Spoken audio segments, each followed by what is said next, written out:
5 seconds to go.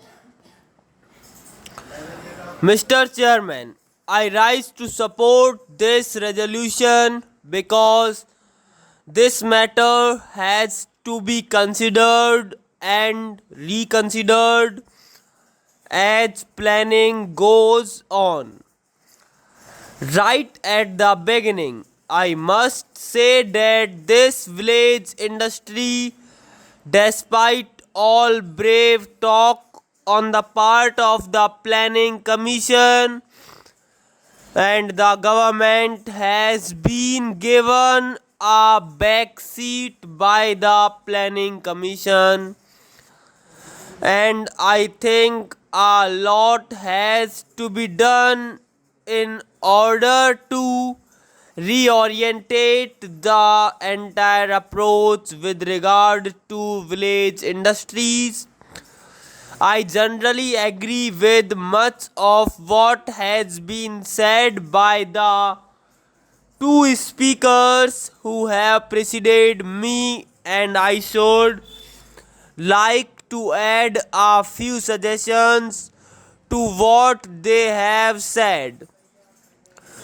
Now, even when we were fighting the British, one of the indictments against the British rule was that it led to the ruination of our village and cottage industries. This criticism was absolutely justified, and the meaning of it was not fully seen at that time, perhaps as it is seen today after independence.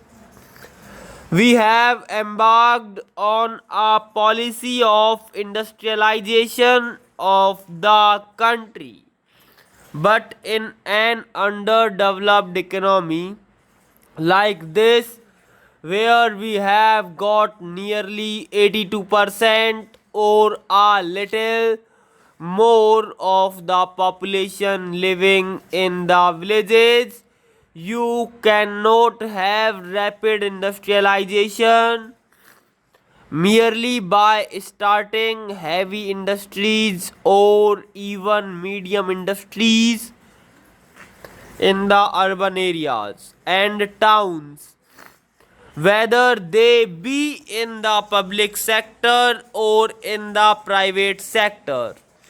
They are, of course, important, and the development of such industries must be on a far bigger scale. That is what we stand for, but at the same time, we must embark on a policy of industrialization of the rural areas today.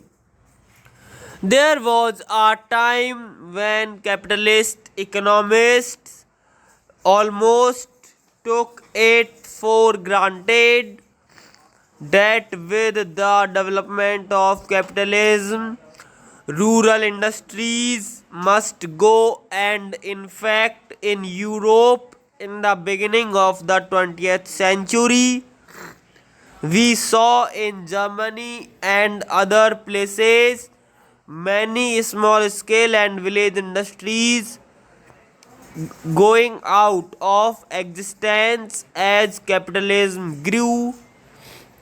Monopoly capitalism, which is growing in our country, also has a tendency to crush the small and medium industries, let alone village industries.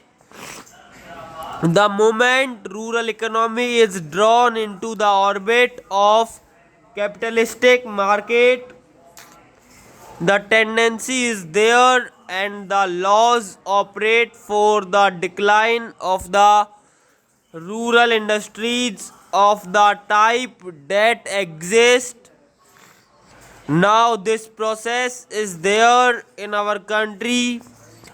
Artificially, we are trying to maintain some In the rural areas, you have nearly 3.5 million new job seekers every year.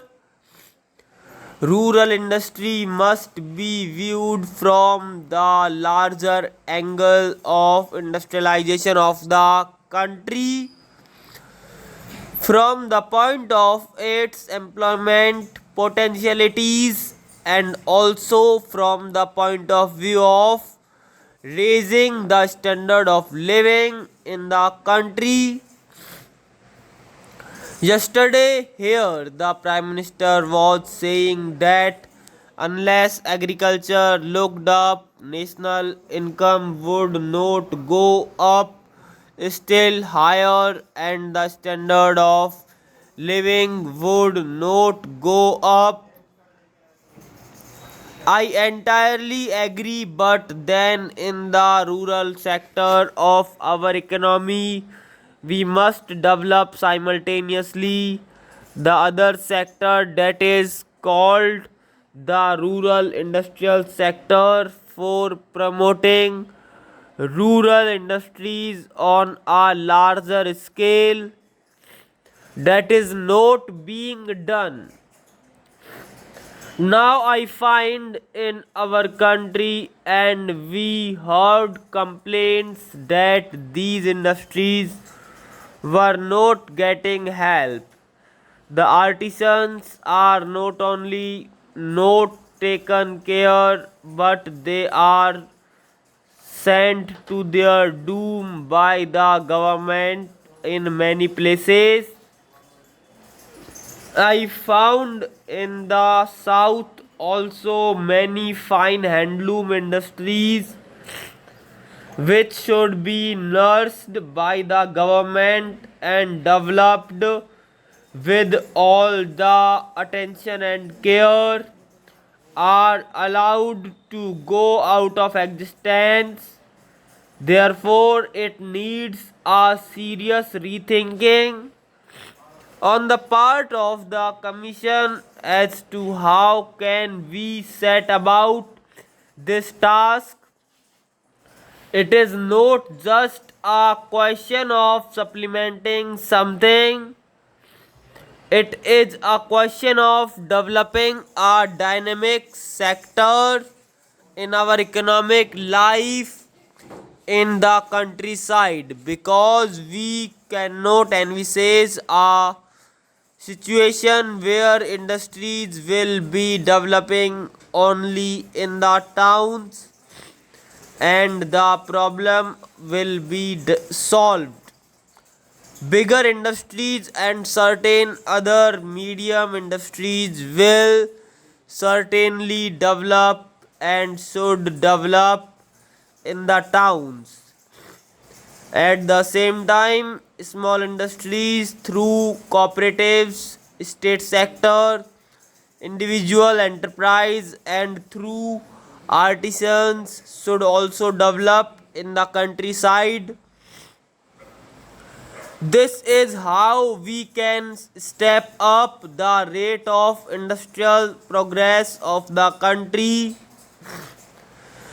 These industries can cater to the consumers' needs to a considerable extent, relaxing our pressure on imports and also helping the development of certain vital industries apart from providing employment.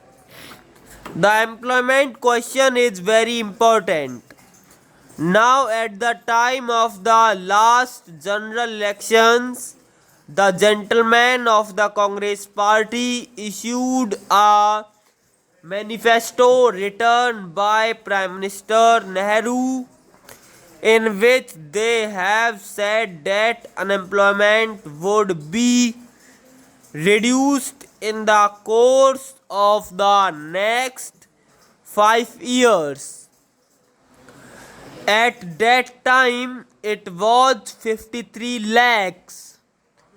Now, when they went to the third general elections, the unemployment has gone up 290 lakhs, and we are told by the planning commission that in the course of this 5-year plan it would have gone up to 12 millions.